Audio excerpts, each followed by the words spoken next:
বিশ্বজুড়ে সংঘাত নিরসনে আমেরিকার প্রেসিডেন্ট ডোনাল্ড ট্রাম্পের প্রস্তাবিত বোর্ড অব পিস গঠনের উদ্যোগে বিশ্বজুড়ে মিশ্র প্রতিক্রিয়া দেখা দিয়েছে। ট্রাম্পের এই উদ্যোগ জাতিসংঘের কার্যক্রমকে চ্যালেঞ্জ করতে পারে বলে আশঙ্কা করছেন বিশ্লেষকরা।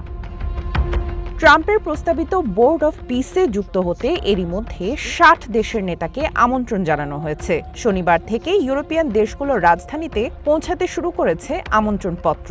আমন্ত্রিতদের তালিকায় France, Germany, Italy, Hungary, Australia, Canada এবং মধ্যপ্রাচ্যের প্রভাবশালী দেশগুলোর নেতাদের নাম রয়েছে।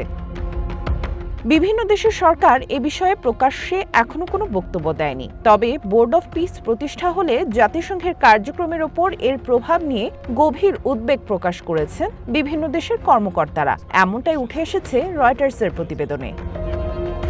আমন্ত্রণপত্রের অনুলিপি এবং চার্টারের একটি খসড়ার বরাতে বার্তা সংস্থাটি জানাচ্ছে, ডোনাল্ড ট্রাম্প আজীবনের জন্য এই বোর্ডের চেয়ারম্যান হবেন। বোর্ডটি প্রাথমিকভাবে গাজা ইস্যুতে কাজ শুরু করবে এবং পরবর্তীতে অন্যান্য বৈশ্বিক সংঘাত নিরসনে এর পরিধি বাড়ানো হবে।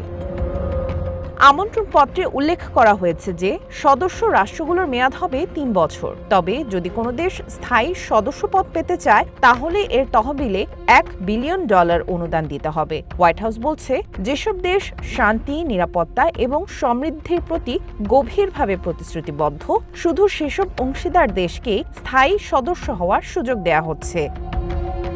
রয়টার্স জানাচ্ছে, আমন্ত্রণপত্রের সঙ্গে একটি নিজস্ব সনদ বা চার্টার যুক্ত থাকায় ইউরোপিয়ান দেশগুলোর মধ্যে উদ্বেগ দেখা দিয়েছে। ট্রাম্প এর আগে জাতিসংঘের বিরুদ্ধে বৈশ্বিক সংঘাত বন্ধে ব্যর্থতার অভিযোগ তুলেছিলেন।